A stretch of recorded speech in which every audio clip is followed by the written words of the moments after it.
Halo, ketemu lagi dengan saya Songki Hartanto. Dalam video kali ini kita akan melanjutkan video mengenai bagaimana cara pemakaian Zoom. Setelah pada video yang pertama tadi bagaimana cara penginstalan, kemudian video kedua bagaimana kita melakukan invite meeting, dan untuk yang video ketiga ini adalah bagaimana kita cara menggunakan Zoom meeting ini sendiri. Oke, langsung saja. Setelah kita melakukan proses invite dan kita melakukan proses start meeting sebagai host, akan muncul layar seperti ini. Kemudian kita klik join with computer audio. Kemudian di situ join audionya ini akan aktif dan video juga akan aktif. Dalam hal ini berarti peserta meeting akan dapat mendengarkan video kita dan suara kita dan dapat melihat video kita. Oke, ini adalah fitur-fitur yang ada pada Zoom meeting ini. Selain suara, video, ada juga security, ada manage partisipan, ada fitur chatting, ada fitur share screen, ada fitur record, dan ada fitur reaction. Oke, satu-satu kita bahas. Sekarang kita masuk ke manage partisipan. Pada saat kita klik tombol manage partisipan ini, akan muncul Windows seperti ini, di mana kita bisa melakukan proses invite. Nah, proses invite ini sendiri dilakukan apabila pada saat di tengah meeting kita ingin mengundang seseorang yang lain yang belum kita undang dengan secara email di hari sebelumnya ataupun di sebelum meeting ini terjadi. Nah, kemudian setelah kita klik invite, muncul Windows seperti ini. Di sini kita bisa juga memunculkan kontak-kontak yang ada dan dari email yang ada, kemudian kita pilih salah satu.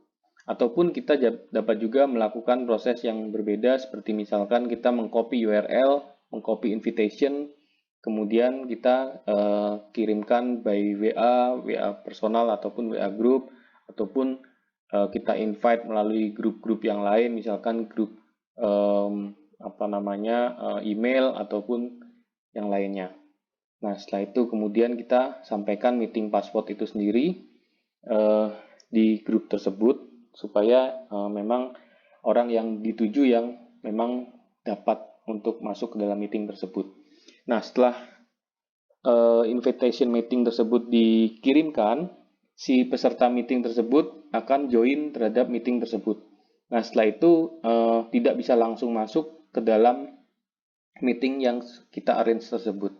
Kenapa? Karena di sini ada fitur yang disebut enable waiting room. Jadi semua peserta yang merequest untuk masuk ke dalam meeting room tersebut akan masuk ke dalam waiting room sebelum kita approve dan kita okekan untuk ikut dalam bergabung dalam meeting tersebut.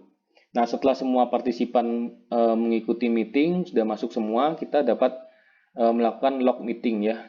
Dicontreng di log meeting ini tujuannya agar supaya nggak ada penyusup yang masuk ataupun ada orang yang tidak diundang yang masuk ke dalam meeting tersebut. Nah, setelah itu juga ada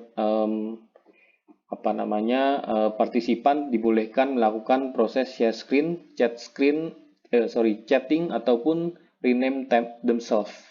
Jadi di sini apabila ini dicek semua, maka partisipan dapat melakukan proses share screen ataupun chatting ataupun melakukan rename nama mereka sendiri. Apabila ini tidak dicek, maka mereka tidak bisa melakukan proses share screen, chatting ataupun rename. Kemudian kita ke proses berikutnya, chatting. Di sini ada fitur chatting yang mana pada saat kita klik chat ini, kemudian di sini kita bisa melakukan ketik ini ya, kata-kata, kemudian kita kirim apakah itu ke semua orang ataupun ke seseorang yang kita tuju. Nah, seorang partisipan yang kita tuju. Ataupun kita dapat mengirimkan file dengan cara memilih file yang ada di komputer kita kepada semua orang ataupun kepada salah seorang yang kita tuju. Oke, proses berikutnya adalah proses sharing screen.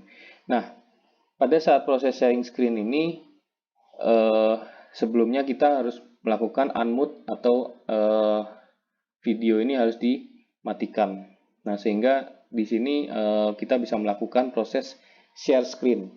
Nah, apa yang terjadi pada saat proses share screen ini dilakukan, pada saat diklik adalah akan muncul seperti ini.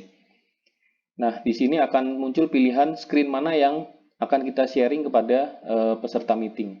Apakah screen whiteboard ataupun iPhone ataupun presentation. Dalam hal ini misalkan kita buka PowerPoint, kita mau share PowerPoint ini ataupun yang lainnya. Tetapi hanya satu screen saja yang kita bisa share, tidak bisa semuanya kita share. Jadi misalkan Anda mau share untuk yang screen PowerPoint. Nah, setelah itu stop share dulu, kemudian baru bisa ke sharing untuk misalkan dari Mozilla Firefox seperti itu. Kemudian berikutnya adalah proses recording. Nah, di sini ada fitur untuk record meeting, jadi semua percakapan dan sharing screen kita akan di capture ya, akan di record dengan cara kita memencet tombol record. Nah, di sini kemudian ada alert apakah kita akan merecording dengan audio atau tanpa audio. Kemudian di sini juga ada tanda penandaan bahwa ini sedang direcord atau tidak. Seperti itu. Kemudian fitur yang berikutnya adalah ini ada reaction. Kita bisa memberikan apresiasi apakah ini tepuk tangan ataupun oke atau bagus seperti itu. Setelah itu yang terakhir adalah fitur untuk melakukan proses end meeting. Nah, pada saat kita klik end meeting di ujung kiri bawah, kanan bawah, di sini akan muncul Windows apakah kita akan mengakhiri meeting untuk semuanya atau kita ingin melakukan keluar dari meeting tersebut. Nah, atau kita cancel. Nah, pilihan ini bisa kita lakukan kalau misalkan kita mau melakukan meeting mengakhiri semua meeting, maka kita pilih end meeting for all. Apabila kita hanya ingin secara diri sendiri, kita ingin keluar dari meeting tersebut, kita leave meeting.